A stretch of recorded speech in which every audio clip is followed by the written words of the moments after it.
Hey folks, welcome back to Chris Wyatt Reports. It's the Indaba Africa conversation with none other than an old friend of the channel. Dare we say that? Old friend of the channel, no doubt. A couple years ago, somebody said, you got to talk to this guy, Neil De Beer. I'm like, is that the guy that the ANC hates and that the Afrikaners hate?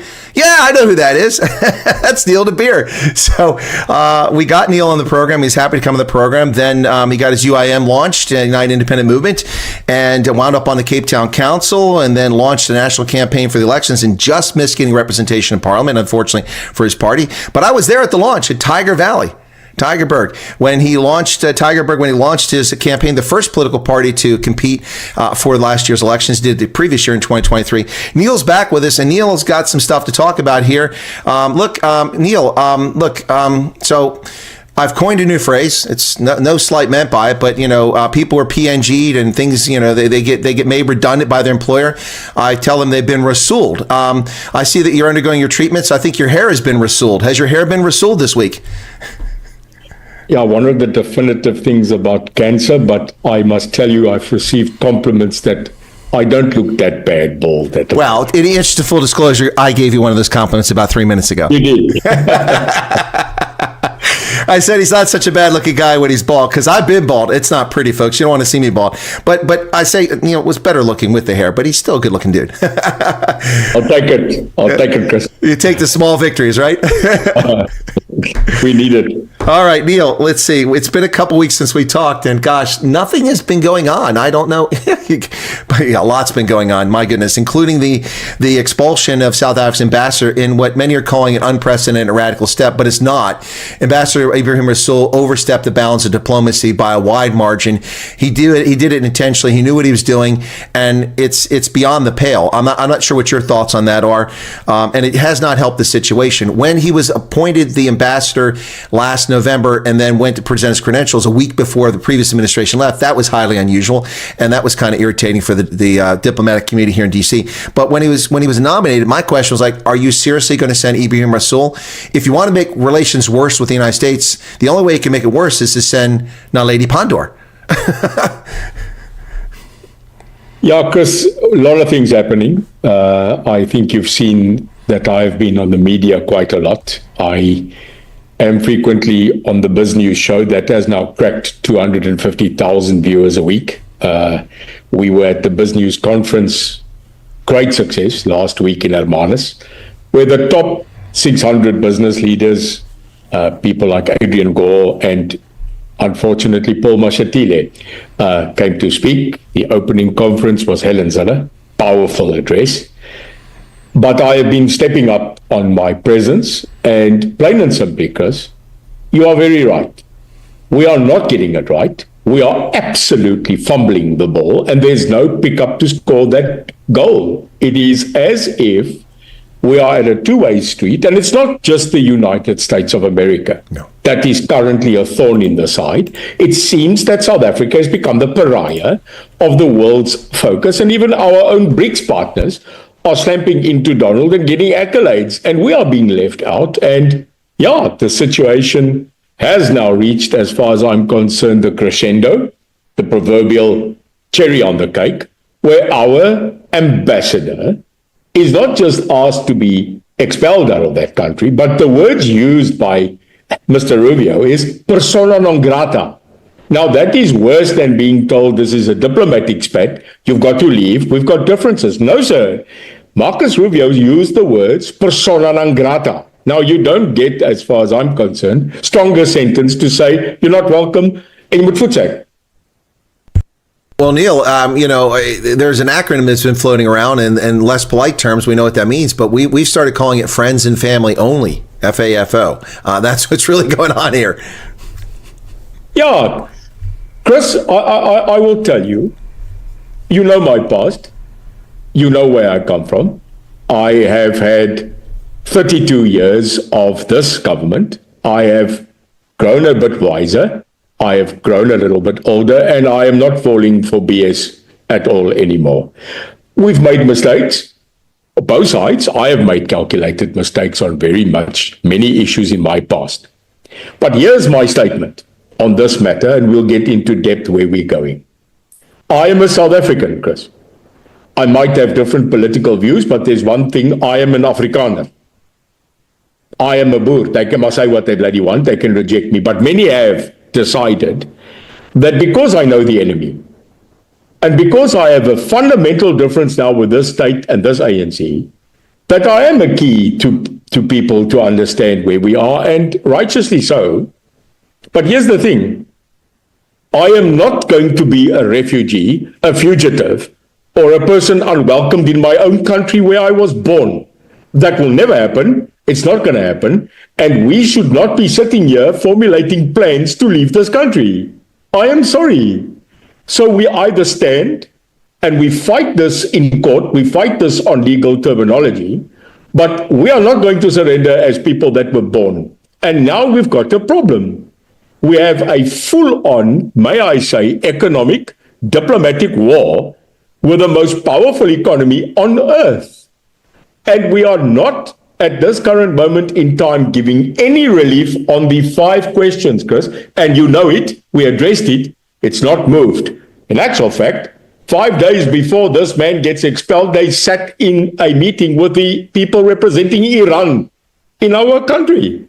What more do you want? So you are very right. We are not rising to the occasion. And may I say, in God's hands we must be. Who are we going to send now? Well, it's a good question. I mean, I see they want to send Nell, who's just kind of a wishy-washy white South African Afrikaner who's an ANC member. That's not really going to move the needle. Look, I'm not a fan or a proponent, but, an adult in the room might be somebody like Tony Leon. I'm not calling for that, but I mean, who are you going to send? I know you offered, Cyril, you'd be happy to do it. I think that'd be a good choice. But yeah, I mean, why not? Out of the box, they should think. But listen, Neil, it's not just meeting with Iran, but she went on Twitter and announced on Twitter. I mean, look, South Africa's a sovereign state. If the ANC and the GU want to meet with Iran or Russia, that's their prerogative. But you don't throw it in the face of the Americans when Trump has been very restrained, very patient. He gets lied about. I heard Malema's comments, and even the Deputy Minister for Transport, I think it was, who's from the IFP, very disappointed in the Dakota Freedom Party, attacking Donald Trump. All that Trump has done is he issued one Truth Social tweet saying bad things are happening in South Africa. Then he issued an executive order in which we said we're suspending aid to South Africa. But we've already announced we're suspending aid to the entire world. So this was not exactly news. But South Africa decided to take that and turn it about, he's cutting aid. He was cutting aid off the entire world, not just to South Africa. And they had to make it about themselves. So Trump made it about them and canceled it permanently. And then he offered this refugee program, both of which are disruptive to South Africa, but both of which are sovereign decisions that affect the United States. Whom we let in this country, refugees, and whom we give money to is our issue, not someone else's issue. And when South African politicians start whining about it and calling us racist and calling our president a wackadoodle because he's trying to hurt South Africa, he's pressuring this nonsense. They whine about their sovereignty while trying to impinge on our sovereignty. It's beyond belief. Then the South African government joins 83 countries in the midst of all this, after Ramaphosa says, at the State of the Nation address, we will not be bullied. Well, gee, why don't you focus on South Africa? It's the State of the Nation, not your international relations address. And then they join 83 countries in criticizing Trump and whining about him sanctioning the ICC. We're not even a member of the ICC, so get over yourself. But it just gets one thing after another. Then they do this thing with Iran and they publicize it. She should have had her meeting with the Iranian diplomats, and that should have been the end of it. It should have been publicly talked about. Do it in private. That's what diplomacy is all about. Look, I'm really getting frustrated with these South African politicians, and I'm coming to one conclusion, Neil. There are people in your government, and I made this conclusion 5 weeks ago, that want to be the victim. They want sanctions. Or they're stupid as a box of rocks, or maybe it's both. I don't know. Maybe you can tell me. Because I have lived through times of war. I have lived through times of conflict. I have lived through times of sincere evil, hatred, racism in my lifetime. I am one of the generations, by the way you are as well, that has seen a dramatic time in our lifetime. We have seen in our lifetime, Chris, the fall of the Berlin Wall. We have seen communism in Russia collapse. We have seen huge and major shifts in the economies of scale. But there's one thing that we all, at the end of the day, Chris, may I call ourselves military men, people of decorum. No matter what side you fight, you're a soldier.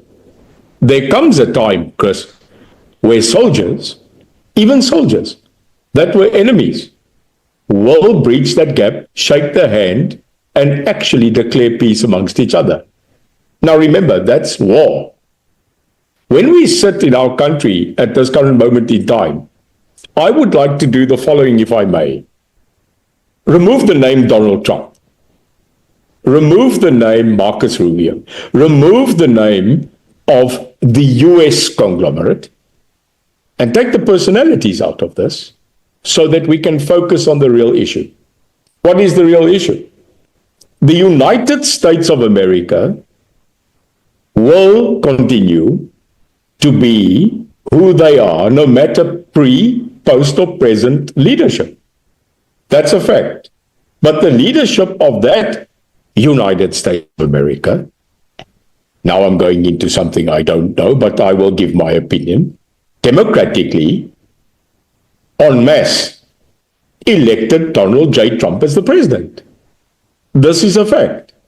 He is the president of the United States, and therefore, he has the right as a sovereign nation to actually deal with who the hell he wants to and who he decides to do on what terms, Chris. So that's a fact. We are not in the same boat, I'm sorry. South Africa does not have the same current authority, the same sovereignty, in my opinion, as the United States of America. Why do I say that? We have a political party who got 40% of the vote that had 66.7 in 1994, sir. We have a Democratic Alliance that's got merely 23%. We don't have a sovereign declared unanimous vote of one party. So my opinion at this moment is the ANC is continuing to go on in the GNU and make as if they got 51%, and the hell with that. That is not so. The country, Chris, listen to me. Now I will tell you, the black people in this country voted the ANC out because it could not just be white South Africans that voted them out. No, it's impossible. It is therefore, no, this is a fact. Because if they went down to 40, you have to add people that moved either to MK, they moved to EFF, they moved to the DA, but they definitely didn't go to the ANC. So let us make up our mind. You cannot have a 40% partner in a GNU that currently still dictates foreign policy and says they will talk to Iran, they will support Hamas and Hezbollah, they will support a BRICS currency, and by the way, just to make it a little bit more pissed off for everybody, I'll take Israel to court. That's it. Now, what do? Do we continue this unwinnable economic and trade war with the biggest power that carries the dollar in this world? Or do we sit down and say, no longer are we going to talk about the past affiliations, Chris? We are past that loyalty of Cuba. We are past the loyalty of China. We have passed Iran. We have already paid our debt as far as I'm concerned. Now we need to talk economics and not politics. And if we don't, let me tell you, America's only going to do one thing, Chris, and this is this. Yeah, and we have a lot of levers here, and not one of which has been turned. You know, South Africa is currently in the Africa Growth and Opportunity Act illegally. U.S. public law requires the participants in the African Growth and Opportunity Act to respect private property rights. The passing of the Expropriation Without Compensation Act has abrogated that, and South Africa is in violation of AGOA. Now, the whining is going to come from the left. Well, we're a sovereign nation. You are, but actions have consequences, and by law, you're not allowed to get duty-free access to America. And Trump should have removed you from it already. On January 23rd, you should have been removed, but he hasn't done it. And instead of taking the win and going, wait a second, well, we're out of bounds here. We got a yellow card, but Trump isn't giving us a red card. You know, it's very annoying because, you know, this whole thing, I was recently rubbished on one of the media outlets in South Africa, people lying about what I said. And then we got this black supremacist who stole my content and altered my video and zoomed into my face, trying to talk about, you know, the U.S. government's threatening. And I said, no, in the video, I said, there are no sanctions. I mean, have you been gray listed by the U.S.? You are by the Financial Task Force, but that's not the U.S. But that's because of terrorism financing and because of money laundering, which we've known about for years, and it finally happened. But you're not gray listed by the U.S. You have not been kicked out of SWIFT, which would be disastrous for South Africa. There are no tariffs placed. I mean, look, no tariffs. We're putting tariffs on Canada, our neighbor. Because they're cheating us in many things. We've put no tariffs on South Africa. We get no reciprocity from AGOA. You've not been kicked out of AGOA, which you're legally in. We have not sanctioned any leaders from South Africa. We have not embargoed trade. We have not banned Americans from doing business in South Africa. We've not banned America. So stop the whining about sanctions. It's just ridiculous nonsense that doesn't exist. There are no sanctions. But if you keep it up, they're coming. Trump's got bigger fish to fry. He's got Gaza. He's got Ukraine. He's got Doge. He's got Myanmar. He's got the Chinese. He's got all this stuff. And all you're doing is bringing attention to yourself. And I think the perfect example of this was when Trump was caught a couple of days ago, and reporter, this is all set up, the reporter, not by Trump, but by the reporter, these conservative reporters trying to get some action. Mr. President, did you know that Hunter Biden is in Cape Town with 18 Secret Service agents? And he goes, no, I didn't know that. Where's he at? In South Africa? And then Trump says, well, South Africa's on a watch list. A watch list? Oh, nobody was talking about South Africa. And by the way, this is the part that's so frustrating for me, Neil. Everyone says Elon Musk, and then Trump. No. February 6, 2024, bipartisan members of the House of Representatives introduced a resolution to relook at the relationship with South Africa with a view towards removing it from AGOA last year, and also to reduce our interaction with South Africa because it was working against our national interest over several years. Democrats and Republicans. The only reason that didn't become a law is because the Democrats controlled the Senate and the president was Biden, so it never got anywhere. This is not Donald Trump. This predates it. The difference here is we have a man who will take action now. And for years, people can get away with crap, and now those chickens are coming home to roost.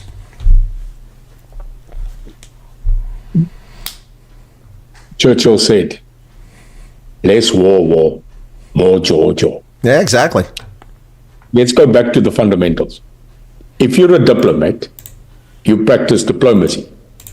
If you practice diplomacy, you practice decorum. You cannot sit in any position when you are a state employee, when you are a governmental representative, and speak your opinion. You waiver that right when you become an ambassador of 60 million citizens in the Republic of South Africa. You're not there as Ambassador Peter. You are there as bloody ambassador for the people of this republic.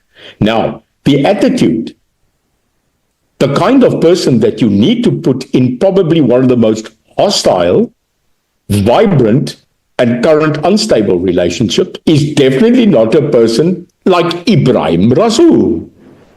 I'm sorry, you can now say what you want, but religiously, racially, physically, and opinionally, he was the wrong guy. Now, here's the question. You either dumb, ignorant, naive, or you are, as we say in Afrikaans, you are aspris. Aspris means you are now being on purpose. You are being vindictive. Now, sorry, Chris, that's where this ball ends. It's either this one, it's either that one, or it's a bloody combination of both. We went in there, and now, what a blatant slap in the face. An acknowledgement by this country to now replace Ibrahim with a white guy. This is blatant. This is blatant. I didn't even make that connection, to be honest. I hadn't even thought about the fact he's a white guy. I did mention Afrikaner, but but honestly, I didn't think black and white. I mean, till you just mentioned that, but whoa, sir. This is blatant. So what are you saying? Oh, damn, I made that stuff up here. We sent the wrong dude. Now we're going to send this dude. He's an ANC, but at least he's one. You are now the formulation of racist. As if Donald Trump's going to go, damn, you're suitable. No, sir. No. Oh, you're so right. I look, I'm working 15, 18 hours a day, killing myself here with no rest, the consulting, the channel, all this stuff going on. And I hadn't even made it, honestly, Neil, I hadn't even thought about the guy's white. I did say Zafar Connor, but I remember I said he's kind of a wishy-washy guy. He hasn't really done anything. He's been deputy minister a couple times. Right. Yeah. So I'm like, I didn't even make the connection. He's white. And you're right. The ANC is going to probably pick him because they think that's what Trump wants, and we have to because they think in terms of color instead of thinking in terms of competency. Send somebody who's competent. Don't send Ronnie Lamola. But Chris, when I saw this announcement, when I saw this on Twitter, I said to myself, another own goal. Yeah, it is. Another own goal. Because it's not about race, Chris. It's not about Muslim, Christian. It is not about Palestine and Israel. It is about, and I'm sorry, I am sitting in the Republic of South Africa. I'm a South African. I'm talking here on the people of South Africa's future. And if we are going to fight this on historic background, on the matter of race, color, creed, and also religion, we've lost the battle. Because you are representing a country, that has got vibrant problems of its own. But there's one color that you know, and that is the color of a crisp US dollar. And at this current moment, I am telling you now, Chris, this country has run out of money. It's run out of fiscal restitution. It is trying to find, the budget didn't pass. It's not going to pass. They are going to have to now go to the formula where line item by line item, they are going to have votes in Parliament because the DA, and I'll tell you that, correctly so, as the main partner with the ANC and the GNU, reflected and said, nay, we are not going to do it. So that is the battle line, in my opinion, that's being drawn. It's an economic farce. And currently, if we don't get this done, the sanctions are coming. The sanctions will come. Because I'm telling you now, it's going to, and you said it so well. Chris, who are we? I've tried to find out, what is this thing about SA making us so important when Mozambique is in collapse and civil war, when Zimbabwe is still not crawling out of its dungeon, when Angola just keeps on pumping out and does what it wants, the DRC in a civil battle. There's a southern continent that is currently crumbling in either looting, war, or deceit. And the US is not talking to them. The US isn't slapping Mozambique. It's not ripping up Angola. It's not telling why. That's interesting to me. So what makes South Africa, Chris, such a thorn in the side of the United States? And I found out why. We are the only damn fooled government on the southern side of this continent that went and did what we did. And what did we do? We thought we main players on the continental show. Right. So go charge Israel. So go defame these people. Send the Ladi Pandor and tell her to have meetings and discussions with people that are renowned, not state institutions. The day that you bring me evidence that Hamas and Hezbollah is recognized as an organization that is reputable in the world, then I will come to the table. But it's not. So the difference between South Africa, in conclusion of this point, and Mozambique, Angola, Zimbabwe, Namibia, DRC is we bloody stuck our neck out. We wrote checks that our bodies can't cash, and now it's bouncing, and we've got to take the flak. Like you said, Chris, every single action has a reaction, and FAFO, we are at FA at the moment. We don't know what FO is coming. Well, it is coming, but 2 points on that. Number one, so the thing with Rasool, and then I want to get back to some of the egregious offenses. The thing with Rasool is that, look, Neil, I've served all over Africa, in the Middle East, and Europe, working in embassies, and I've been stationed and been a diplomat accredited in 8 countries in Africa, all over the continent: North Africa, West Africa, East Africa, Southern Africa. And I have heard some of the most vile and repulsive things repeated about Americans in private with diplomats from other countries, sharing their personal opinions, because we're being frank. That's okay. But you don't say those things in public, in a public forum.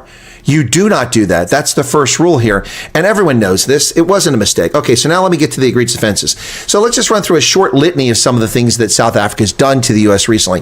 When COVID struck, the United States started Operation Warp Speed under Donald Trump to come up with a vaccine in a record period of time. And never mind whether it's the efficacy or if it's good or bad, we're not having that conversation. But what I'm saying is that the U.S. manufacturers developed this within 7 months, which is unprecedented, and it was put on the marketplace. South Africa's Aspen Pharmacare and the rest of the pharmaceutical industry could have participated in those trials. But what do we get? No, they're trying to test it on black people. Oh, evil academics from all over Africa. So the people who were tested overwhelmingly were white Americans and Brits, because GlaxoSmithKline was also part of this, So that's who was the guinea pigs for those vaccines. So then they refused to participate in it. Therefore, they were outside the window to get access to the vaccine. So Ramaphosa in South Africa decided to sign up with the COVAX scheme from the United Nations to acquire vaccine. But they didn't produce anything, so they were only buying from people who were taking the risk and burning through the money to develop it. So when South Africa wasn't getting vaccine from COVAX, instead of telling South Africans, well, we're not getting the stuff we were promised by COVAX, he started attacking the West, the United States in particular. Vaccine apartheid, denigrating America. Then we gave Aspen Pharmacare $711 million from the U.S. and European Union to manufacture jabs in South Africa for distribution around the continent. I have yet to see proof of one jab ever produced in the 4 years since it got $711 million. So that happens. Then, of course, in 2018, when Trump had his silly tweet about farm murders, I don't know what Donald Trump knows about South Africa, but he can keep us America. We keep it. I mean, the insults from Ramaphosa have been endless, and the list just goes on and on and on and on. It's own goals. None of that's necessary. It's all for populist base. And the ANC is getting less popular. So why are you saying stupid things to attract a base that's no longer listening to you when all it's doing is damaging your international ties? The U.S. has been incredibly patient with South Africa to a fault. And we are still not punishing South Africa. But Thor's hammer is coming. And if they keep running their mouth, it's going to come very soon. I think, Chris, yes, it is a litany of own goals. People still probably on this channel frequently say, but this absolute, sorry, I'm going to use the word bullshit about me being an agent and chameleon and leopards don't spots and kakenare. Let me quickly tell you frankly, I am a person that is currently battling various things in my life. For 4 years now, I have funded, I have promoted, and I have operated my own political party. And if you look at my track record, Chris, for 4 years, you will be bearing witness. I've never changed my stance. I have, in actual fact, increased the public attacks on the governing party. You know that. I am very clear. I have my past, maar wragtig. I am trying to help. I am trying to be a voice that knows the past and knows the present. I'm offering that up, Chris, and it's not listened to. They are still questioning me. The right wing, the far right, I have no time for you. The far left, I have no time. I'm a moderate, Chris. My politics has changed in 30 years. So here's the opinion. We have the DA, and no matter what we are now going to say, they are the second largest party in this country. They are the only other vessel for the moment, that can stand up and say no. So that's the reality. Shocking though, yesterday, my prediction and your prophecy has come true. MK took part in their first by-election and they won. In the Western Cape. In the Western Cape. Yeah. Yes. Yeah, no, I'm glad, Neil, that you recognize that. I've been warning about that for some time. I said we'll see the true measure whether MK has any sticking power when they win a ward in the Western Cape or constituents in the Western Cape, and they did, and they won it convincingly. The ANC controlled that ward. The DA is non-existent. This is in their own backyard in Saldanha Bay. I realize the neighborhood it's in, but still the DA should have done better. They came in like at least 5th or 6th out of 8 parties. The EFF, which is floundering, outdid the DA in that ward. So, it's not shocking, but it ought to get people's attention. If Jacob Zuma, who has been drawing most of his base from ethnic Zulu in KZN and in Gauteng, can expand his base for MK, which was 14.6% in the national elections, 45% in KZN. That says a big difference there. There's a huge disconnect. If he was getting 45% in KZN, but 2 or 3% in the Western Cape or 3% in Gauteng, now they're winning wards in by-elections. That doesn't bode well for the rest of the political situation. But the ANC is more than a wounded beast. they're in jeopardy of becoming a minor party at this point. I'm not predicting that, but I'm saying that, and you also talked about this too, but I warned people. I had a conversation with Kenneth M. Pillay the other day, and I said, this will be a bellwether ward, and it was right. I was right. I'm going to predict three things now. Number one, the tactic of MK has never been to be patiently waiting for next year's election. They are not going to wait for 2029. They've got two huge obstacles. They've got an elderly person who is the current momentum and face of their party. They've got to ensure, I'm telling you, they have to get in the shots while this man is breathing. People are saying to me, but Neil, the minute that Jay-Z dies, you must be careful because he will then become a martyr. And that is sometimes worse than a man that's bloody alive. So stop this dreaming that when he dies, MK is done. This is a rebel of a revolutionary group that does not think but are strategic. So point one, they are going to partake now in every by-election in this country where it's possible. They struck and did their strike yesterday. First payload, download it. Not a good thing. Number two, Chris. Here's what people miss, my man. They're missing this. Here's the fact. The massive onslaught of the MK party was strategic to bring disgraced Judge Slope into the fold to lead MK in Parliament. Why the hell do you think they did that? They didn't do that because Slope is a genius in politics. He's not a good orator, but what is he? He is a sneaky fellow that understands the Constitution. What is MK's most fundamental principle? It is to attack and amend such Constitution, if I'm right. So that is point two. They are going to have a vehement attack on the Constitution. That's where the people missed John and they missed Helen, they missed Cyril on the point of the land without compensation matter. The constitutional point has not been changed, Section 25. That's what MK is mad about. So, last prediction, Chris, and this is a very clear one on your show, first time.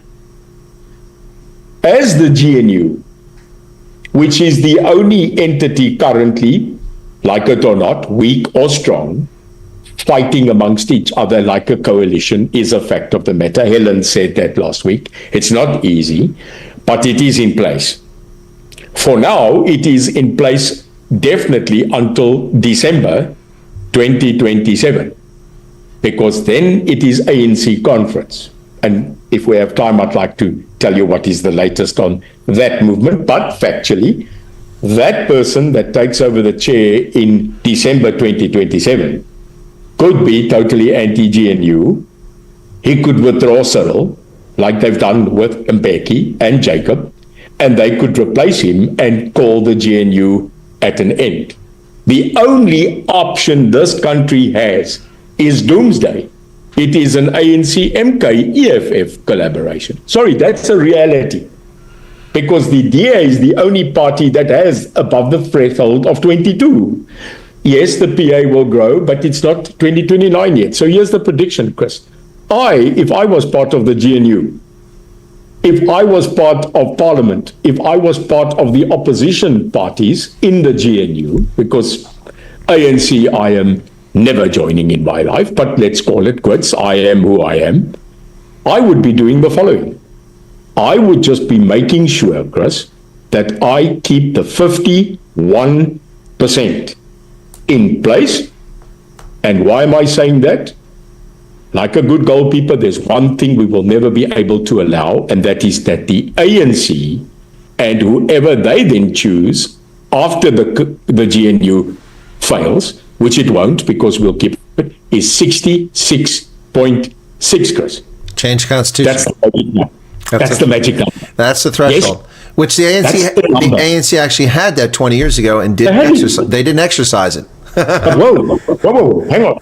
So if you tell me play my hockey pucks, I know currently that the ANC another poll, they say the only poll that's really true is the one in Mavericks, is they are saying that the ANC is polling at 27.2%. Okay, let's take that as a poll. Polls, you and me, we've gone through that stuff. But let's say it's true. And let's say we go to the national election. Because we can't, and now it's shocking, we can't allow the ANC to go below 25. Because I'm telling you, there's no way in hell, even with the might power of the world, that the DA will go to 30, 40, or 50%. It's not possible. It will rise. Now, I would say the most perfect solution, Chris, is that the ANC stays above the 25 threshold, because the DA is not going to get to 40, 50. They will get more, but then we've got the scale of balance.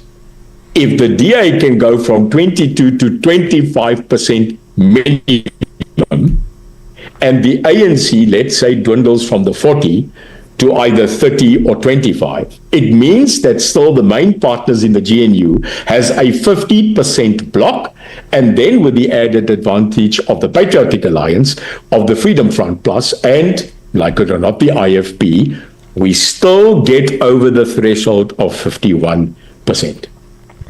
Well, yeah, you make a very valid point there. People are happy about the demise of the ANC, but what are the alternatives? Because those voters aren't going to flee to the DA or the Inkatha Freedom Party or Action SA or something like that, although I'm not really sure what we can count on for Action SA. But the bottom line here is that, yeah, I don't see the DA getting above 30%. That seems to be the magic number they can never get. Let's say they get 30%. Well, the IFP isn't going to get back to 10%. They could have done that if they participated fully in the first elections, if they'd been legitimate in 94. But even if the IFP, they're going to get 5 or 6% best if they have a great performance. That'd be a 50% increase for them.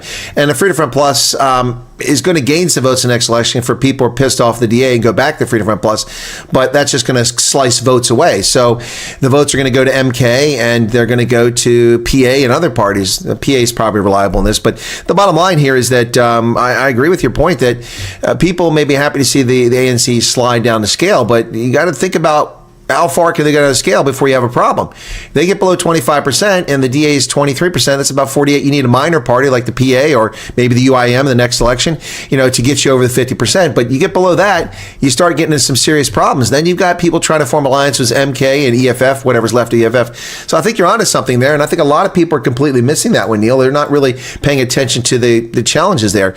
But I just hope we get to the next election. Things are not looking good. They're looking grim for South Africa across the board. I will tell you that the ANC will not be destroyed like many people are wishing, and I pray, but there is no alternative to get still the mass non-white vote in this country. So you better understand that when you look at, there are only 4 parties, Chris, that are going to grow in the next 3 years. Yes, we can say the UIM is a draw card, but my 1 seat, 2 seats, 3 seats is going to be definitively not 1%. I can only grow in the increments I can, but +1 has won us rugby games. But I'm being realistic here, Chris. The baton carriers to keep the GNU, to keep a democratic, free market and capitalist society alive in this country, is that the DA will grow, they must grow, so that they can ensure that they get over the threshold of 25. We call it 30. We don't know, but that is what we pray. The Patriotic Alliance, I can tell you now, under Gayton McKenzie, is not going to remain the size they are. They will grow. Yeah, I have full understanding that they are going to grow, and we mustn't underestimate that party. So you are going to have that, at least, as may I call it, tent peg number 3 of the 5. IFP, no matter what we say about leadership, about current scenario, they have a constituency which is mainly based on ethnic border, but they will be a player. And then Freedom Front, new leader, Corné Mulder, Pieter Groenewald stepping down, and saying he is stepping down because he wants the future generation to move on. Thank God he is staying as Minister of Correctional Services. We're going to still need Doc in that position. And then, Chris, if we can defend the 58 or the 60-point line, I am saying to you, obviously you want to have control of the country. But right now, we will take the 51% majority, maybe move it to 62, and stay consequent in the GNU to keep away the alternative, Chris, which is, in my opinion, doomsday, Armageddon, economically, and frankly, if MK and the EFF take this country into their hands, we have been defeated then as a current, sophisticated economy in the world. 100%. Hey, Neil, let's shift gears and talk about a strange phenomenon going on. Now, I've interviewed some of the parties involved. So what we're talking about here specifically is that AfriForum and Solidarity came to the States. In addition, the Democratic Alliance came here as a political party, not as a member of the GNU. Both got meetings with members of the House and Senate, Democrats, Republicans, some think tanks in town, as well as an office call at the White House. Excuse me. And now people are telling me, and I didn't hear from this, which I'm a little disappointed because I've given them a platform to share their views over the past. But Phil Craig from the Cape Independence Advocacy Group and the Reform, or not the Reform Party, the Cape Independence Party, is apparently coming to the States to talk about Cape secession.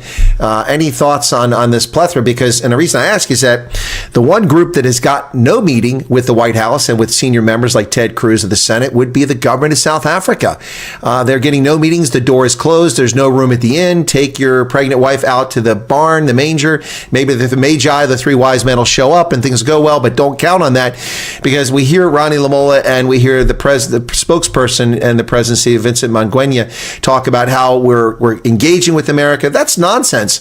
I'm engaging more with the government of South Africa than you are with the U.S. government simply because I know you're watching my videos, ANC. Start listening. Do you understand the words coming out of my mouth? Stop kicking own goals. This is not hard. It can all be calmed down. But seriously, I mean, this government of South Africa can't get the time of day. I mean, if they would call Uber and they say, hey, we're from the ANC, they're like, screw you, man. I'm picking up people down the street.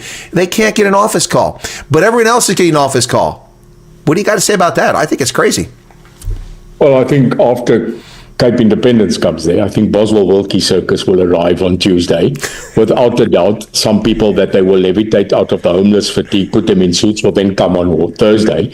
And it is just going to be an epitaph of absolute circus clowns continually knocking on the door and saying to the people, excuse me, can we have some time? Now, who are they meeting? You know, to be really frank and honest, I am telling you, and I might be wrong, and therefore I will hoist myself on my own batard, if so. Maar hulle praat met absolute mense wat geen rede het nie. They are talking to insignificant people that are currently running around and saying, no, we definitely have Donald. Well, they didn't meet Donald. They didn't meet Marcus Rubio. They didn't even meet the SecDef. They didn't even meet the person that is now being appointed. I think if I'm not wrong, it's Ted Cruz, who currently is running that desk in the future. So who did they talk to? So, you know, me, I can go to Parliament and talk to the admin clerk that makes coffee for Jacob Zuma. And then I can take a picture out of the Parliament and say, fuck, it was he. What a lot of rubbish. So the only people that made a truthful constitutional attempt, may I say, is in actual fact the DA that went there and said they will go and intervene. They are a GNU partner, but they didn't get the status. But they did that. Number two, you are very right. No South African official, diplomat, state-sanctioned entity has had the door opened. In actual fact, it's just shut. AfriForum and Solidariteit went there, and this is my opinion, like it or not, they went there because they do have a certain constituency democratically in this country. So if Kali Kriel and Jacob Strauss and Johan Koekemoer and Dewald de Venter and who the hell else decided that they are going to use their own money, their own discretion, they don't need permission. Unless I have not seen, we have totally changed to a dictatorial totalitarian state. Now, you know, I was coming. And I wasn't coming there because I want to stand and eat the Dagwood, the hot dog, and see the signs of New York and flitter myself around the White House. Donner, every other house here is white. So I don't need to go and do that. I'll tell you on this platform what my strategy would be. And it probably is a risk, I'm telling you. I would not go see Donald Trump. I would not go see Marcus Rubio. I would go see certain people, Chris, who, if Donald decides to moer and bliksem us, he will send them. Now, I'm not going to go into detail, but who are them? Well, Chris. You don't have to go into detail, but I'll tell you, it's Ted Cruz, Scott Bessent, Marco Rubio. Boom. And, sorry, every kind of person that works in the X industry that I and you come from. Because at the end of the day, the people that carry the brass on the shoulder are the instigators of the political world. So I'm not coming there to talk to a politician or a secretary of state or an admin clerk. I'm coming there to talk to the people that I know will come here and implement whatever cuck anybody wants to. So I'm going there for that reason. I am going to sit there because I can talk about the past, Chris. I can speak about transition. I can speak about the times of the apartheid entity because we worked together, by the way, in the late 80s and 90s and the 70s with the US SecDef and with your foreign department. We are not unknown to you. We were in the battles of Namibia and Angola with US until obviously the US decided that they weren't going to support the total invasion of Angola. I wonder what would have happened. But plain and simple, Chris, I'm coming there, if I come, to have a very clear meeting with the people that carry the brass, that make the decisions, and maybe sometimes work on the dark side. But it will be a public meeting. I will address it.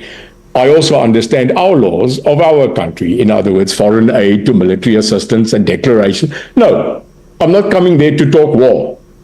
I'm not coming there to talk insurrection. I'm coming there to give clarity on my perspective, and I might just achieve absolutely zero, but I will leave there having dumped my goal and clarity. And that's why, sarcastically, Chris, I said, I'll go as ambassador. And the people went, yeah, why not? Well, I've got a huge litany of diplomatic experience when I was running the Invest Fund Africa.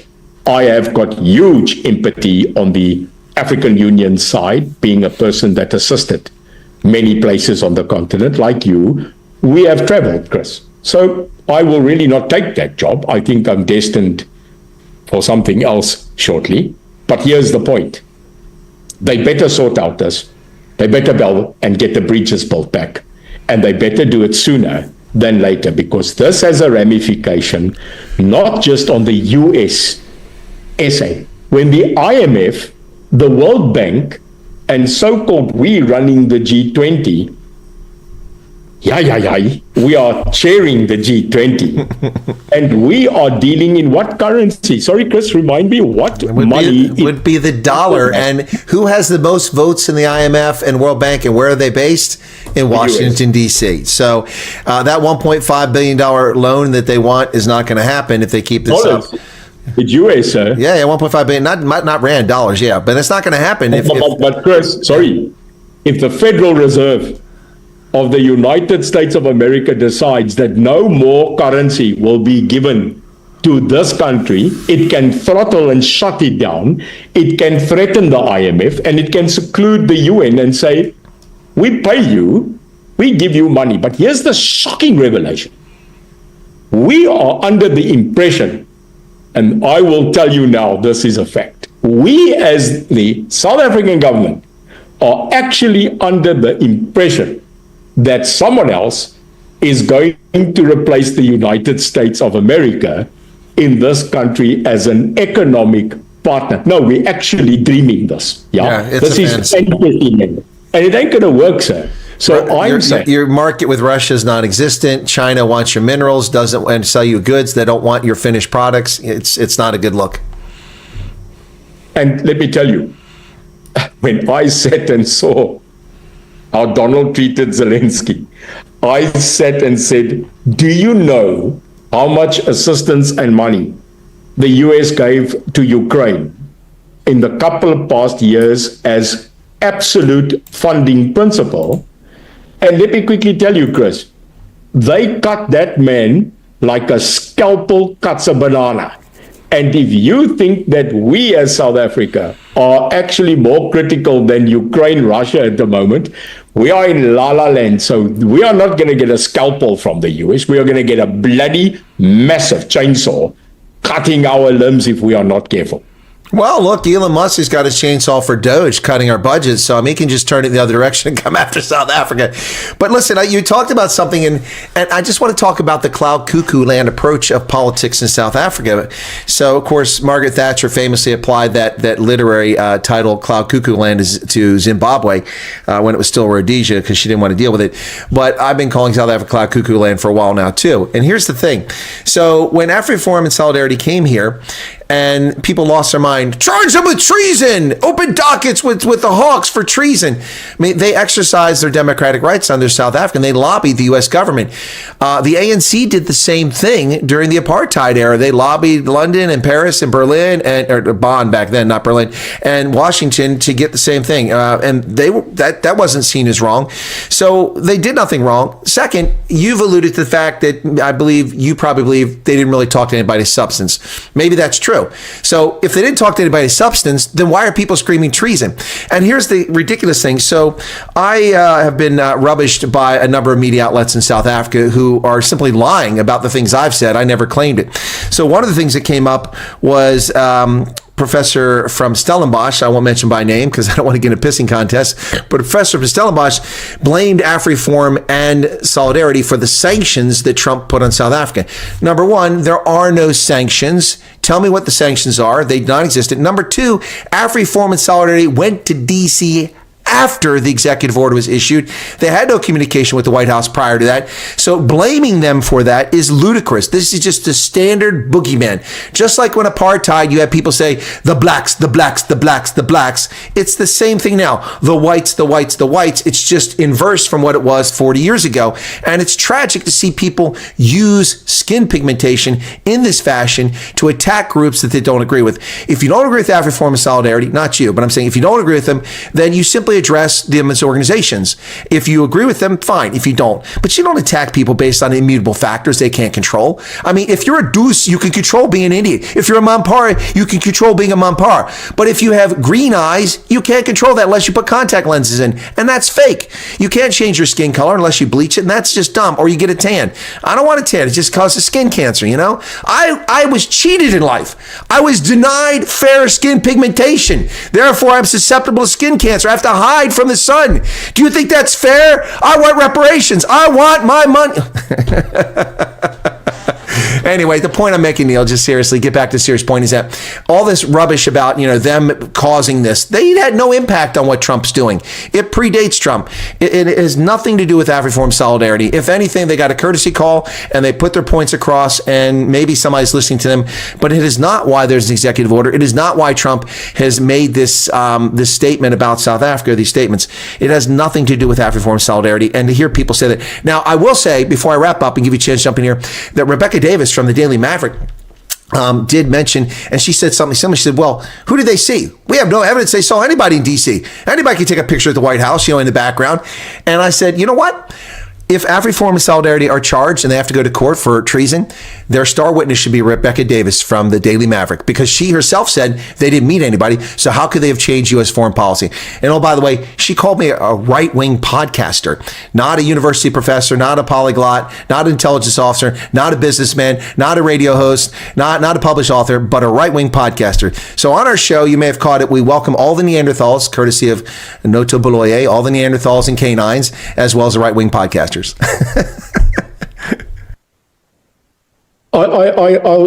You had a good rant there.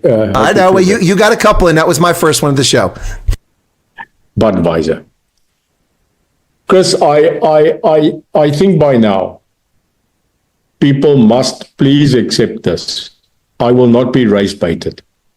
I will not get into a racial discussion. If there's one thing on my bloody tombstone that you can write about me, is I am not a racist, Chris. I have evidence. I would not have fought for another culture, another race, and their freedom if I was not committed to humanity. Call it what you want. What people forget is that we need to take out the emotional factors in this matter. It is not a debate about black and white. It is not a debate about upper power and lower power. This is a debate about a country, South Africa, who currently sits in many of its own problems, not created by the USA. This is pre-USA. Zondo had nothing to do with sanctions and Donald Trump. Looting had nothing to do with it. The collapse of Eskom and every other bloody SOE had nothing to do with Donald Trump. With respect. So we've got to choose where we want to do, and like the Bible, we all choose a verse and make it our own to justify our own cause. This is not going to work. I said sarcastically, and I will declare it, that AfriForum and Solidariteit went for a picture pose. They didn't. They did meet people. They definitely did. Now, you will know, I don't know if you know it, but I'll say it here. I actually invite the investigation and court case against AfriForum and Solidariteit. Not because I am chastising them. This must then go to a public hearing in a court of law. And I won't hesitate to every day buy my popcorn and slush, because that will be a common international court case that will be viewed by the world. And there, Chris, maybe there, not in annuals of Daily Mavericks and back-end papers that are putting out Stratcom and false narratives, but in a court of law, there will be the viewing of the world. Trust me, Fox, CNN, BBC will be there. And there we can state then a judicial court case on based evidence, not emotion, Chris. So if we are saying there's 142 racial laws in this country, that will have to be put under the judge's nose. If we are saying that there are far murders in this country and it is a proven matter on the crime stat, it can be put into the court case. And then once and for all, the people that are feeling bereaved, which are the minorities, and hey, I'm one, are feeling more and more that this country is not wanting that kind of generation in this country. We are here, we are citizens, and I've got a birth certificate. So, Chris, to wind this rant up, let me quickly tell you, I invite such cases. Charge us with treason so that we can go to an international court, because you recognize the ICJ by charging Israel. So I have the same right, Your Worship, to take you to the ICJ and be heard. And the problem is South Africa had and did sign the co-signature of recognizing the ICC and ICJ. They have to. So I won't just fight this case in the Supreme Court. I won't just fight this in the Constitutional Court. If necessary, we will go to Den Haag. So this is not a short journey. This is proof of evidence. And finally, Chris, let me quickly tell you, and this is reality. We have an absolute generation that had nothing to say for 30 years against the abolishment of apartheid, the new system of the ANC, the progressive system of 30 years. They were very quiet because, Chris, they didn't care about the past. They wanted to go on with life. That is now the current young generation under 30 years old. What happened in this country, and this is the most blatant accusation I can give this ANC today, is everything, Chris, that the people in 94 did to put this thing behind us has been destroyed, it has been ripped apart, and it no longer exists about this Rainbow Nation. We have made it relevant again. And to me, as Neil de Beer, that is the saddest consequence that I can see after giving, sorry to tell you, more than 3/4 of my life in service to this country. That's a fair point, Neil. So there's a couple things comment on that. Number one is So I've been busy. There's a development near my development nearby. It used to be a horse ranch, and they're building houses over there. But they have a big field in the back, probably several hectares. I've been out busy setting up the FEMA tents for all the refugees. So we're gonna. The FEMA tents. Anyway, I still can't get over that. The Federal Emergency Management. Let's provide a huge fireplace, biltong, a bietjie Olofberg. Even I will be I'm not laughing at the people that want refugee status. I'm laughing at the lies about FEMA tents. The Federal Emergency Management Agency doesn't deal with refugees. That's and we don't put refugees in tents. They stay in hotels or places permanently. So that's the first thing. But, they're eating the dogs, they're eating the cats, they're living in FEMA tents. I just thought I'd share that very quickly. The Kipnis, that was Trump that said that, and he tried to turn it into something. But I didn't know it from Kipnis. Anyway, so the second thing is that the ANC lacks moral authority. They like to pretend that South Africa has this great moral authority because you came out of apartheid and you had this Rainbow Nation transformation, which really was aborted in many respects, but never really got where people claimed it. But the moral authority, where was the African National Congress, which controlled the country at the time, in 2019 when the Gambia took a novel approach to challenge another country, the International Court of Justice, which is a court where, of course, states go to resolve conflicts. Famously, we've seen Botswana and Namibia took the Sududu Island case there, and it was awarded in Botswana's favor, and so it's Botswana territory. The Bokassa Peninsula in Nigeria, between Cameroon and Nigeria, was awarded in Cameroon's favor. So the point is that that's where states go to resolve their conflicts in a judicial sense, the ICJ. When the Gambia came up with the novel concept of let's take Myanmar to the court over their genocide of the Rohingya in 2019. The ANC didn't participate in that. They didn't offer an amicus brief. They weren't even a friend of the court. So where's their moral authority when it comes to genocide in Gaza when they ignored what was happening to the Rohingya there? What about the ANC having comments about what's happening to the Uyghurs in China? They're silent. What about the ANC talking about what happened to Tigray when the Ethiopians pushed them back and started executing prisoners of war and committing genocide in Tigray? Silent on this issue. They're silent on so many issues, and they pretend to have the high moral ground. They do not have the high moral ground. They're inconsistent. They only act when it's in their own parochial interest. And the only reason Gaza matters is two reasons, in my view. They're fellow travelers who have long ties to these clowns, and in my belief, they're doing this at the behest of Tehran, who are their friends and benefactors. But this is inconsistent. They try to stand and say, this is a genocide. We must stop it. We must stop it. But they say nothing about Myanmar, nothing about China, nothing about Tigray, nothing about Darfur, nothing about South Sudan. Now, no moral authority whatsoever. Zero for those who know what's going on. Yeah, but I think if you will agree with me, the world has changed, Chris. Yeah. It's not more the world that we had before. We've gone through the global conflicts of Vietnam. We've gone through the conflicts of North Darfur. We have gone through conflict after conflict in the world. And at the end of the day, conflicts in the world are now fought on a different way, Chris. It's beyond what you and I were taught in conventional warfare, Chris. We don't do conventional warfare. We do electronic warfare. We have escalated to what I call TV game wars, where you don't see the person through the steel cold blade of a bayonet.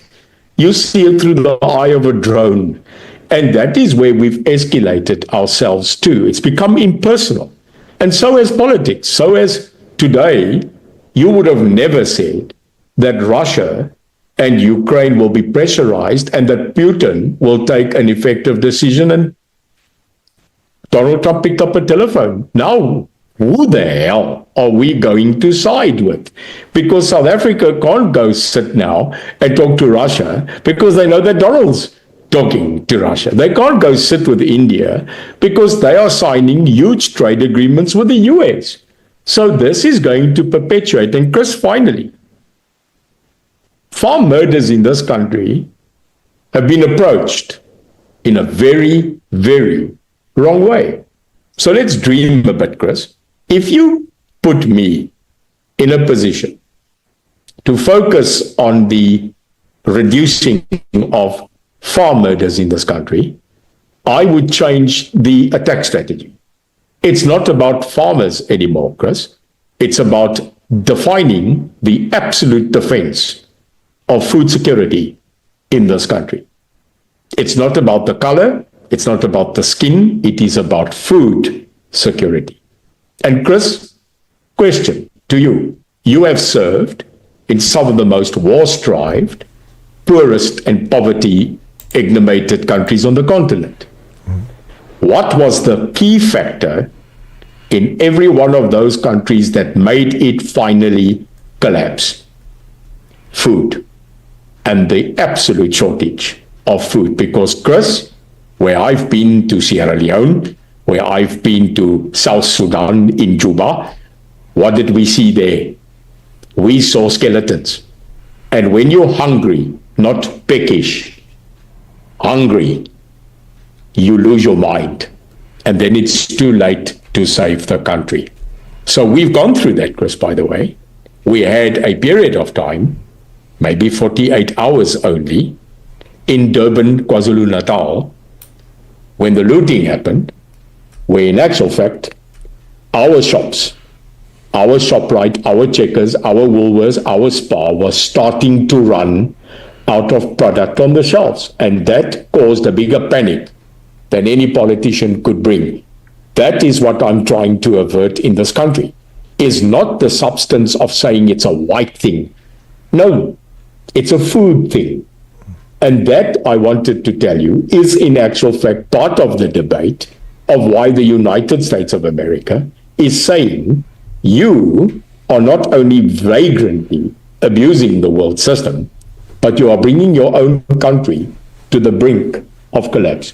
And America, Chris, cannot allow South Africa to fall. Can I tell you on this show the only reason why I think we are not going to become Zimbabwe? Can I tell you? Sure. We are the most southern deep port harbor on the southern continent of Africa.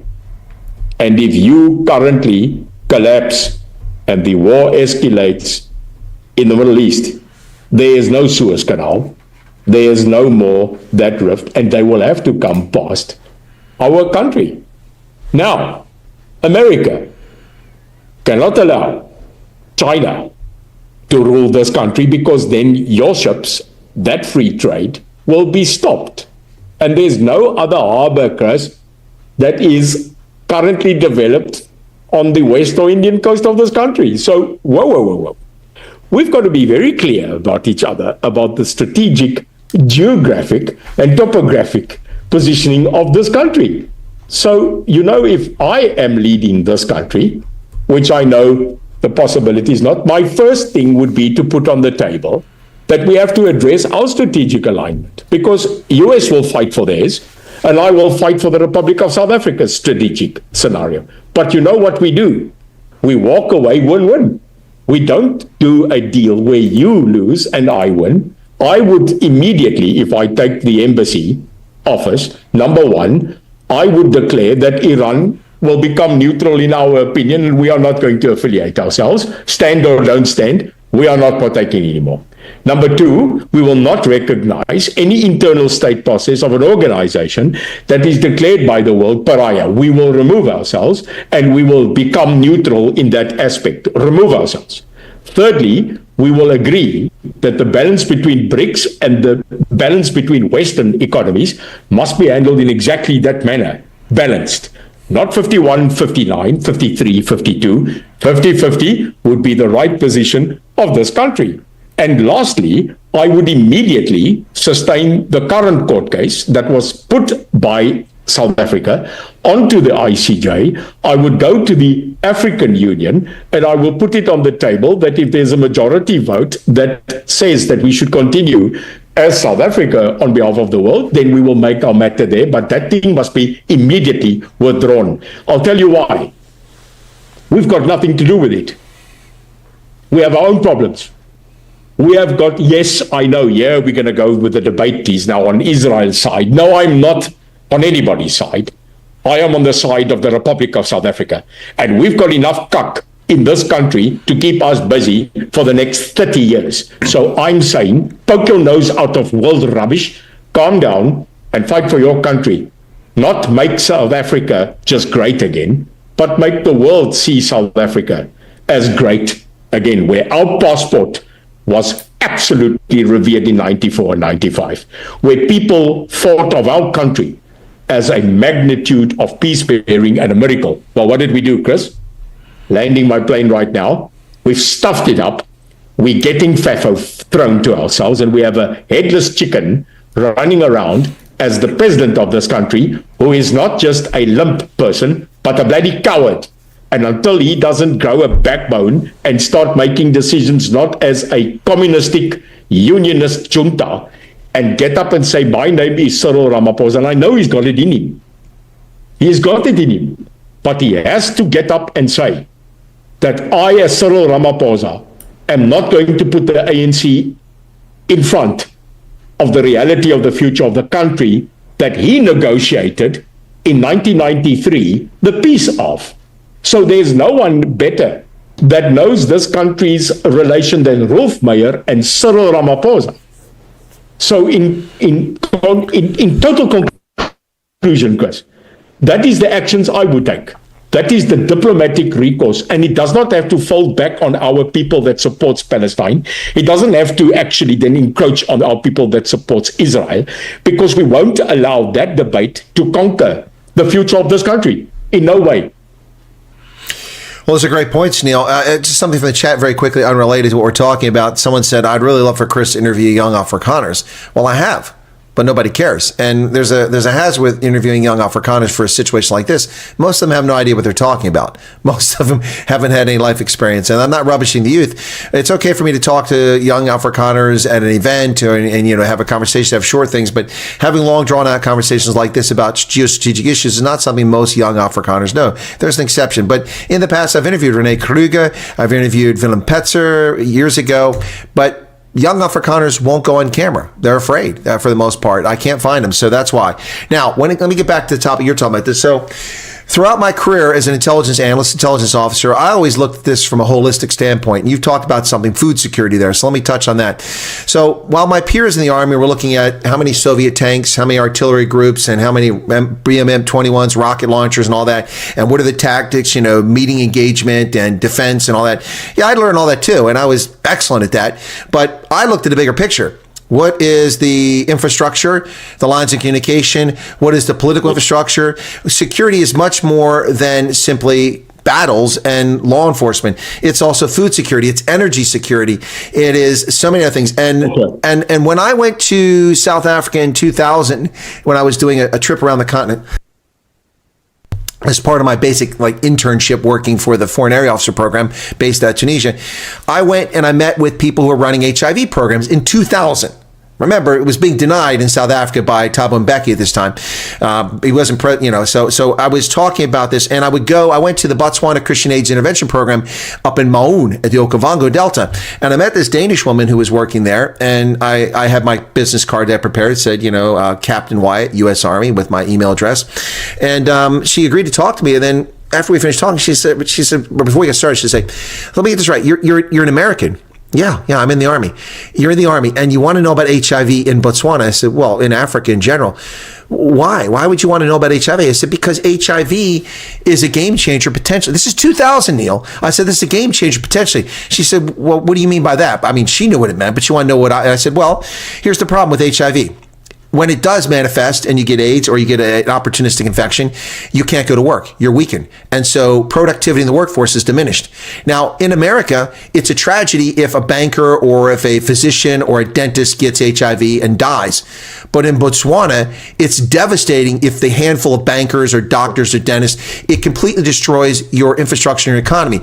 So the effect, and on top of that, you have a tradition in much Southern Africa in particular of people disappearing for a week because funerals don't last for a day like they do in America. It's like going to New Orleans. It's an event. It goes on, and all these people are away from the workforce. So you have this knock-on effect. And then I said at the time, which, I'm not a medical professional, but people were really impressed by this. I said, and what about co-infection with tuberculosis? I mean, this is insidious. They feed off each other. And so my point is that when I look at security, it's holistic. It's everything. I look at trade. I look at health. I look at income. I look at debt. All of that affects. And I loved it when one of our chiefs of staff for the military a couple years back said the gravest security threat to America is our national debt. because it's going to bankrupt our country. And it was brilliant. So my point, Neil, is that I love it when we have a conversation talking about things holistically. On the food thing, Tunisia's government nearly collapsed years ago, before Ben Ali, because they took the subsidy off of bread. Bread was subsidized and sold at a loss throughout Tunisia, and it was kept at a fixed price. They removed the subsidy because the government didn't have the money to subsidize the bread anymore. And they had food riots. People were killed in the south of Tunisia over the price of bread rising. And then when I was in Liberia, the price of a bag of parboiled rice went from $18 a bag to $67 a bag in less than a year because the Chinese were buying up all the commodities and there wasn't enough rice. And we nearly had riots in the streets of Monrovia after just getting to peace because rice was so expensive. Fortunately, the U.S.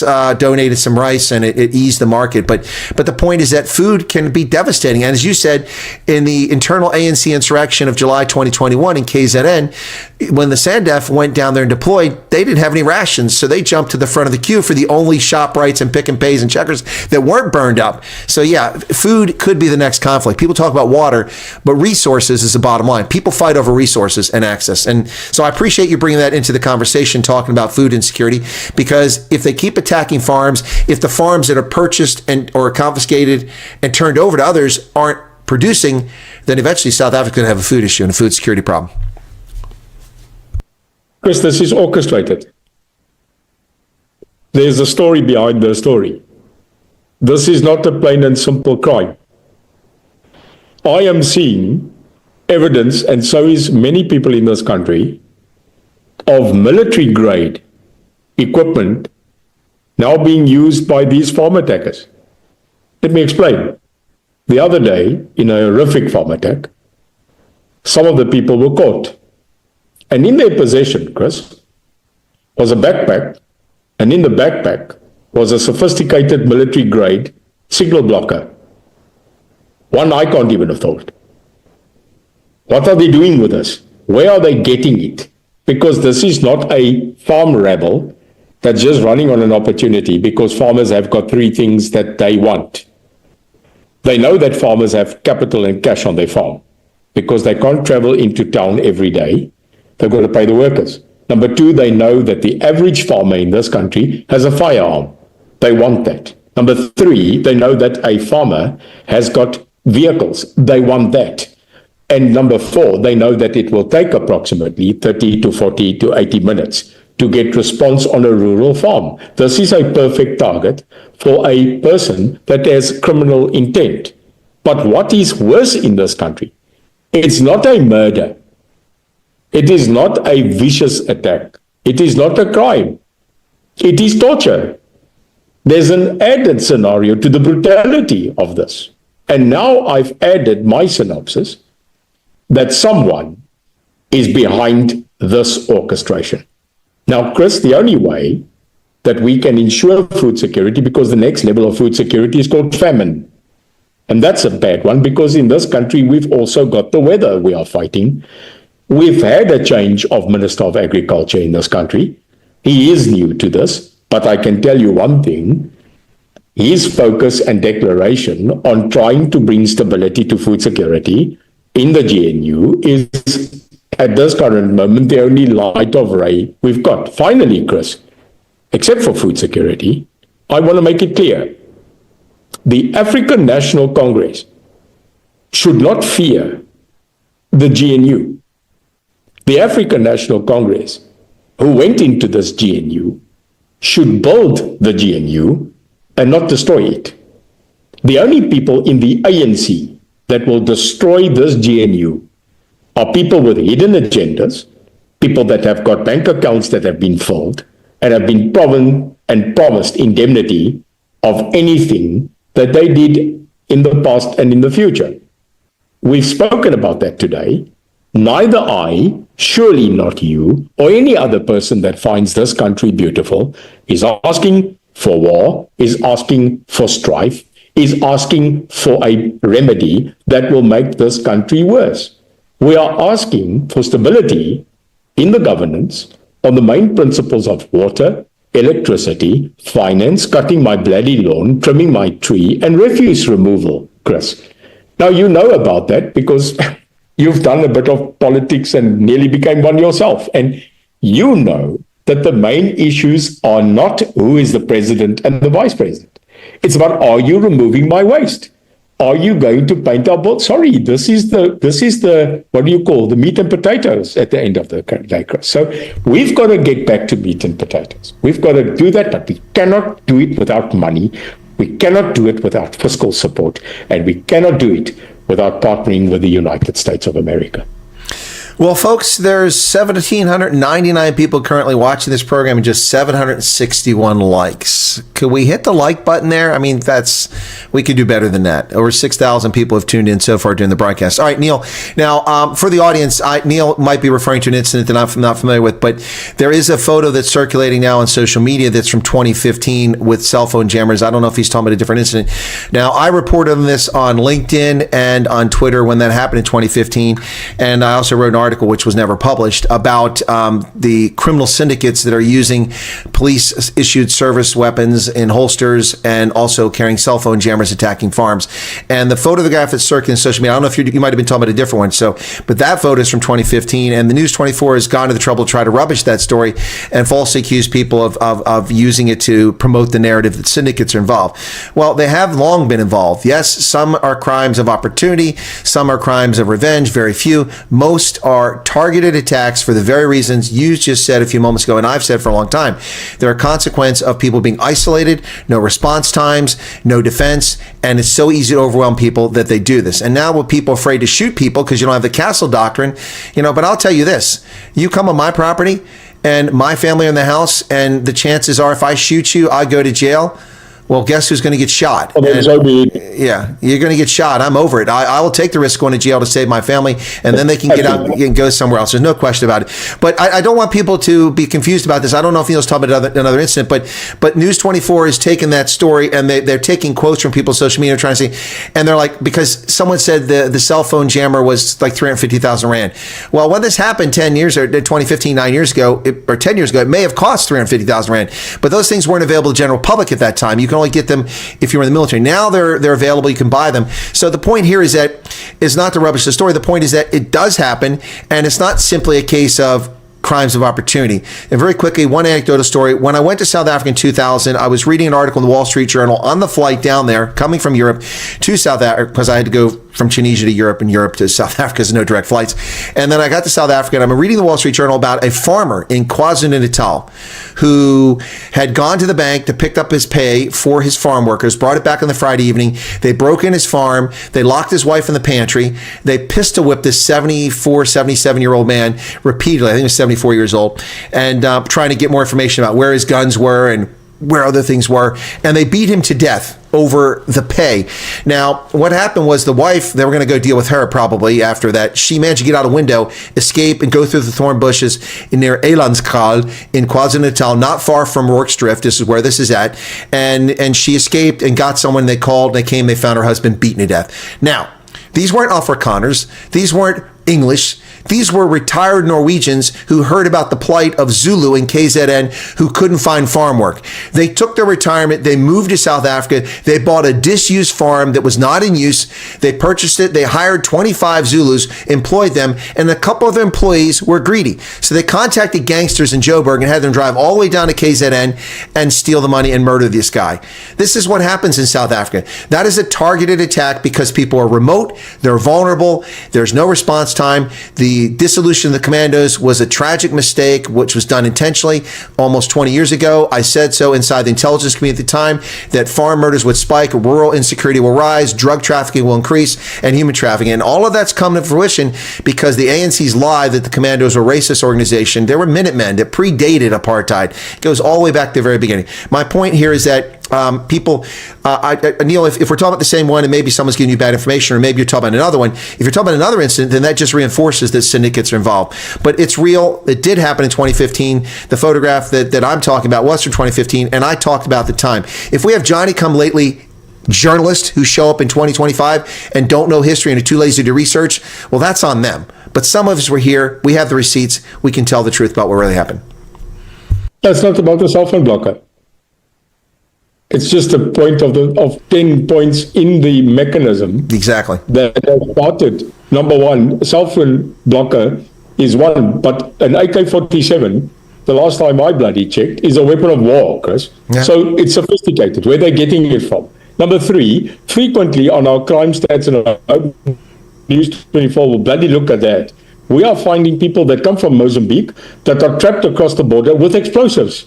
So that's the third point. Where are they getting the explosives from? They use it for cash in transit. They use it for every kind of crime and robbery. So it is a pattern of war-backed support as far as I'm concerned. It doesn't come out of South Africa only. It's proliferated because of our neighbors at the end of the day. They've got better access to these weaponry in Mozambique, in Zimbabwe, and wherever they come from, because they are currently themselves at strife. Finally, Chris, when you start using weapons of war in what we are depicting as domestic crime, it's not just the farmers that are now being murdered by these domestic warfare matters. It is now our citizens at the rate of probably 80 a day that are gunned down by R4 rifles, R5 rifles, AK-47s, which I'm sorry is weapons of war.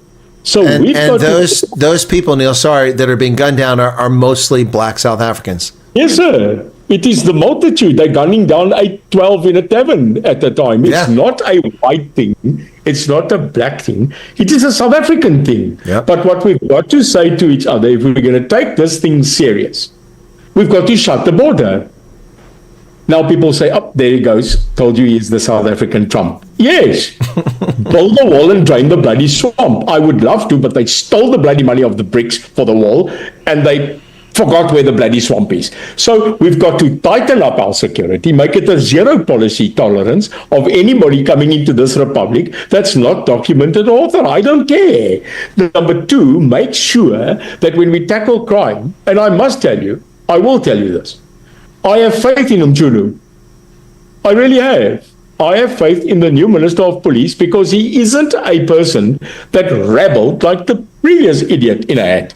He is calm, he's quiet, he's diplomatic, he just gets on with it. So there's hope that that person can start making South Africa a safer place. But again, Chris, it comes back to one thing: money. Yeah, you got to resource the Justice Department. You got to punish transgressors. You got to resource the police. They can't have one vehicle that works and unable to respond. You've got to give them the resource. You got to give them the training. You got to have forensics. You got to pay for the evidentiary process of processing DNA and evidence. And if you don't have that, then you have no deterrence. You have no way to prosecute, and crime runs rampant.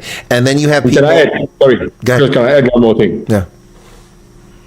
Yeah. We cannot continue to work in silos, in separate institutions and organizations. We've got to unite, Chris. Yep. You know, there's probably 1,980 Afrikaner organizations who are all saying they are talking on behalf of the Afrikaner. Now, that is typical. Sorry, jy gaan my nou weer uitkak en sê ek is 'n vark. I don't care. I'm part of you. I know you.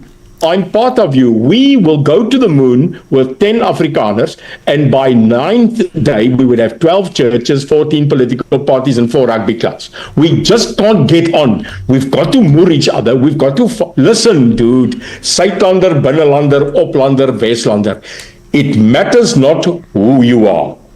It matters that if we don't unite in this country, not just as Afrikaners, but as South Africans, Chris, against crime, against looting, against corruption, we are never going to win this battle. Unity in this country is damn well difficult because we are a country that is divided. And by the way, our slogan, Chris, Tri Karateka, that is the national emblem slogan of the Republic. And what does Tri Karateka mean? It is Khoisan, and it means unity in diversity, eenheid in diversiteit. Nothing describes that better. We are a diverse country, but we need to unify. I think the closest to unity we have ever got in this country is the 90 World Cup, and that was a huge unifier, but it lasted a month. Yeah, the 2019 victory lasted 2 weeks, and the 2023 victory lasted a week. The Springboks can't keep trying to save South Africa because the attention span gets shorter every time. When we win it again in 2027, it'll probably be for 3 days, and then it'll all be over. Chris, I wrote an article in Independent that was well published, and I said, South Africa needs a World Cup every day. Yeah. Because it then seems that we forget about color, we forget about race, we stand together as South African, and if an all-black dingaling threatens a black or white Springbok supporter, they'll get on their move, because then Sipho and Jan and Frikkie and Zay, we are together. Now, if we can build that continual momentum, where this country gets up and say, like we did when we kicked out Jacob Zuma, when we got up and we said we are not going to stand for certain atrocities, we united, Chris. And I call that to every South African, sit nou die verlede agter jou, man. You know, put the past behind you. It's not going to help you. It's not going to build a future. And that is the promise of hope, Chris, is that we, people like me, and yes, people like you, that's passionate about this country, will not stop, will not be silenced, and will continue to dream about a truly free South Africa. Well, Neil, I know your role with the Junior Springboks, and I have some bad news for you, my friend. The bad news is that the refugee resettlement program goes into effect, and if a significant number of Afrikaners, we don't know that will be significant, we are going to have a world-class rugby team for the The Junior Eagles. Yeah, we're going to have a world-class rugby team 2031. Yeah, Yep, exactly. and the whole team will be called Van der Merwe, de Toy, van Rensburg, and they are all with an American accent. I can see that nightmare. I can see ginger-haired Kitsofts playing prop in 20 years for the United States as we win World Cups. Well, I'll fight it. I'm sorry, I'm not going to agree with you on that one, my brother. Look, we've already been training South Africa rugby players for 10 years. That's the only reason we've been remotely competitive in some of these games, to be honest. But, all right, Neil, we probably should wrap up. You've got some things to do, and I'm going to give you the floor as I always do, and then I'll let you drop off, and I got to go through and address the super chats that people put in here and just give it a final comment. But by the way, Neil, I don't know if you know this, but my neighbor, well, a friend of mine, he's 86 years old, really good guy, called me up a couple days ago and said, hey, listen, Chris, I don't know if you find this interesting, but do you think you'd want to do a broadcast on this? The day after President Kennedy was shot, I bought the same rifle from the same sporting goods store, and I have it still. I've had it since 1963.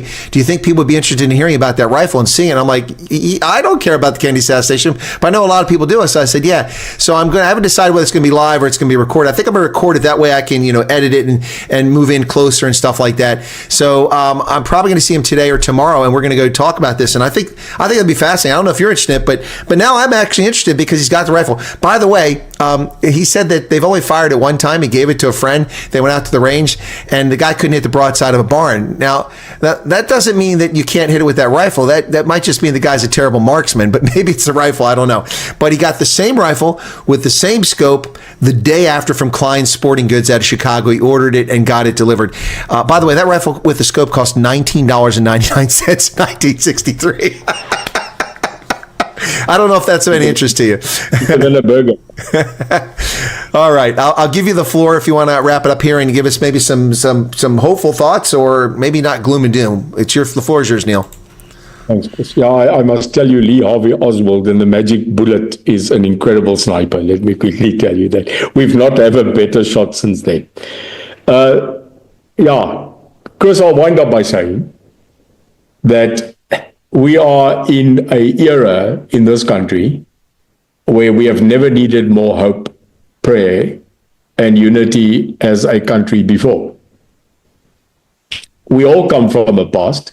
We all agree that we come a long road to the end.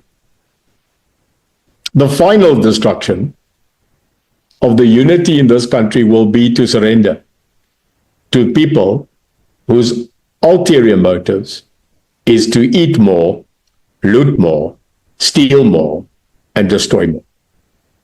We have a dark cloud in what I call the biggest draconian enemy to face us in the past 3 decades, and that is MK and the way that they are moving on. If that is the alternative to democracy in this country, we are in trouble, and we will probably need all the friends internationally that we can at this moment in time. No, it's not just doom and gloom. No, it is not just darkness that faces us. We are a country that can unite. We are a country that if we do unite, we are unstoppable in one union. We cannot break this country apart. I don't want exits and Brexits and Dexits. I want my country to be my country. The day I have to apply for a bloody passport to go from Cape Town to Bloemfontein is the day that I will recognize we have surrendered this country. So in conclusion, Chris, there's hope. Hope lies in me. Hope lies in you and many other South Africans that are not interested in radicalism in this country, that want to stay the course, that want to stay in the middle, and want to see our grandchildren grow up in this most beautiful country of sunshine, Coca-Cola, Chevrolet. I don't know if you know that, but in the olden days, that was a slogan where we said Coca-Cola, Chevrolet, Braai, and our country was known for that. So I want to say to South Africans, and a message to all the H2A South African farmers, young men and old, that are currently in America. You are there not because you want to be there. You are there because you have to be there to put food on the table. Anybody that calls you a disgrace, anybody that at any point questions your patriotism should look at their own heart first. And we have many there that are still supporting us in many countries across the world, Chris. So we want to send a message to them and say, don't give up on us. We are a country that, if necessary, will rise again. We've done it once, and we will do so again. Amen. Great words, Neil. Listen, at the risk of irritating my viewers from the Free State, look, I appreciate that you don't want to have a passport to go from the Cape to Bloemfontein, but I think your first mistake was your desire to go to Bloemfontein. What's that all about? Let me tell you, in Afrikaans they say, daar's net een stad, en dit is die Vrystaat. So, yes, I know, Vrystaat, always. Yeah. No, just having a good time there. Anyway, but no offense to Bloemfontein, folks. I've been there. Relax. I'm just having a little crack there. Go. Neil de Beer, leader of the UIM, member of the Cape Town City Council. Thank you for your time, sir. And if I ever get back to South Africa, we'll have to sit down and have another coffee, okay? Well, Chris, your beard's a bit shorter, so you've got more room for the brandy to fit to your mouth, and I've got no more hair, so we will be absolutely noticeable. Well, I've got less space for the soup to get caught in my beard now. Yeah, and you and I face apparently the same. We've increased our protection, we've increased our understanding that we are not all liked in this country, but who the hell cares? Kom ons dom hulle, and we do it together, Chris. All right, Neil, thank you. Bye-bye, Donkey. It's always a pleasure. Have a good day. Go well, and a good recovery. I hope that the new look is not bad. Not bad. All right, folks. Cheers, Chris. And to the listeners. Neil de Beer. All right, folks, let him drop off. I'm going to get the super chats and deal with those. Okay, so Neil's a pro, so I don't have to help him get out. He knows how to get out of there. Because I know there were super chats, and I wasn't avoiding them, folks, but I had to deal with the conversation. So, okay, so Helena Geldenhuis became a member. Helena, that's a salute for you. Anthony Meyer, salute for you. And then Francois Velgemond, thank you as well. Then Walt Hill gave 140 Rand super chat. Thank you for that. DA using Cape exit referendum as a bargaining chip is the only hope for South Africa. It's the only play. If the DA does not play the only card we have, it's game over. Interesting thoughts there. Thank you for the 140 Rand on that. It's your first super chat too. Luna225 gave a 40 Rand super chat saying, at last, someone I can listen to and understand. You can't listen to me and understand me? Michelle, I can't read the rest of it. It looks like it says costs or something like that. Neil, go. We will raise the funds for you. Go and tell the truth as you always do. You have more support than you know. So that's 100 Rand from Michelle. Thank you for that, Michelle. And then we had fifth super chat, by the way. And then Kai ZA became 10 cent bribe rookies with your anniversary super chat. Thank you for that, Kai. Francois says a Sandef signal jammer was recovered from one scene. Yeah, 14 Rand. Thank you for that. Bo Smith gave 35, says, great chat. Chris, speedy recovery to Neil, 35 Rand. Fifth super chat. And then we've got Ulandi Janssen gave 100 Rand super sticker. Thank you, Ulandi. Appreciate that, guys. Very kind of you to offer those things up. So my apologies for just getting to them now, but when we do interviews like this, it's oftentimes difficult to bring that into the chat. So I hope you found this interesting, maybe compelling. Let me take this off. These earpieces are kind of distracting. Get that out. I no longer need that because I'm not doing the interview. Anyway, so thanks a lot for being here, folks. I hope you enjoyed it. On Sunday on the program, Neil Diamond from the South African Chamber of Commerce USA will be on the program. We'll be talking about his recent trip to South Africa to the American Embassy to deliver that list of 67,042 names of people who have an interest in the U.S. Refugee Resettlement Program. Now, that is just the people that contacted them. That doesn't include the people who are contacting the Amerikaners or people who've contacted the embassy directly. So we'll talk about that on Sunday. Next week, if things go well, I'll have Ike Kumalo on the program. Also, Jeremy Nell should be on the program next week. My schedule is a little different than I originally thought. My consulting gig has moved to the 2 weeks after that. So next week I'll be available to do interviews for those who are getting in here. So China says, I'm from Bloemfontein, my hometown. All right, China, that's why I made it clear that I'm not dissing on Bloemfontein, just having a little bit of fun there. Anyway, folks, thanks a lot for being here. I do have some production to do today. SV Endless says you have to switch off the chat with Neil Diamond. I don't know. We may leave it on. We'll see. But if people misbehave, then we'll turn it off at some point. All right. Cool beans, folks. Be sure to hit the like button. It's so hard to get people to hit that like button. I don't know why. Piece of cake, folks. Hit the like button. 1,208 likes. Can we get to a lot more? That'd be really nice. Would love to hear about the rifle. Yes, Nico Brantz. So I'm going to go talk to that guy if he's available. He had to run down to the county seat to deal with something. He's also on the planning commission here. He's always been doing things involved with politics since he came to this area 60 years ago. Anyway, Luna says, love listening to you. First, I could listen to South Africa. Okay, Luna, thank you for your membership. It hasn't popped. Oh, hang on. That's why I have the alerts turned off. Hang on a second here, folks. Alert box is off. Now it's back on. So Luna, thank you for your membership. Cool beans. All right, cool. All right, there's only one Neil Diamond. We come to America today. Yeah, the chat with Ike Kumalo should be interesting. So we're working on it. Ike and I have been in touch. He's been very busy with court cases. He is an attorney, so we're trying to make that happen. So, okay. I don't know, Kurtz, when the interview will be because we haven't agreed to it yet. So all I can tell you for sure is Neil Diamond is on Sunday. I haven't set the time for that. Jeremy Nell will be sometime next week. Ike Kumalo may take place next week. Beyond that, still working on my schedule of interviewees. All right, be sure to hit that like button. Now we're up to 1252, so I imagine milk out another 40 there. See if we can't get some more. Prince Mashele. Send me his contact information. We'll see if we can make it happen.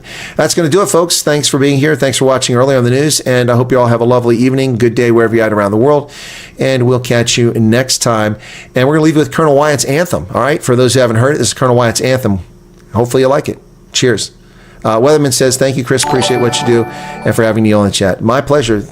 All right, here you go, guys. Cheers. Colonel Wyatt hits the screen, got stories bold and keen. Old soldier, sharp and mean, tells truths they've never seen.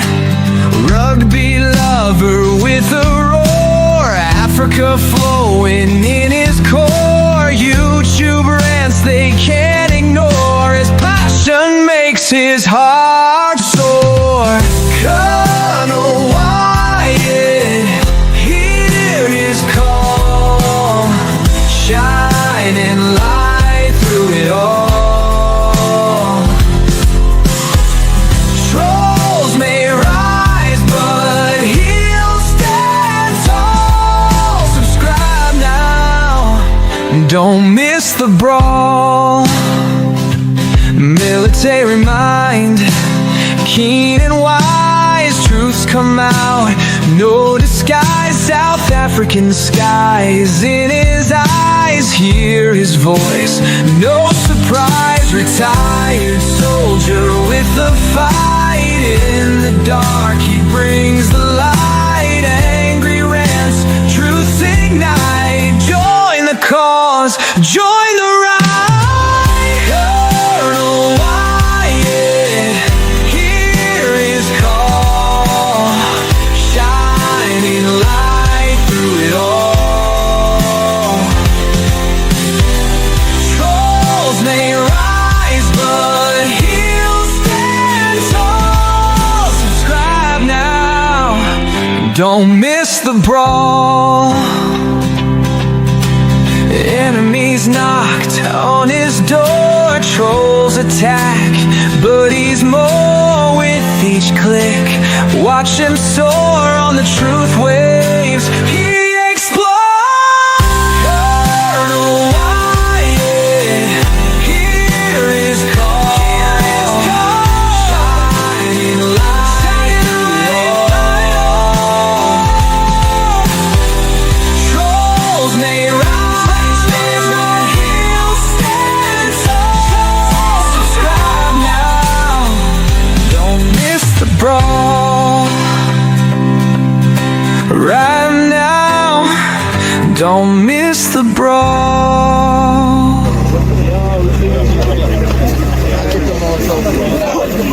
Take a picture.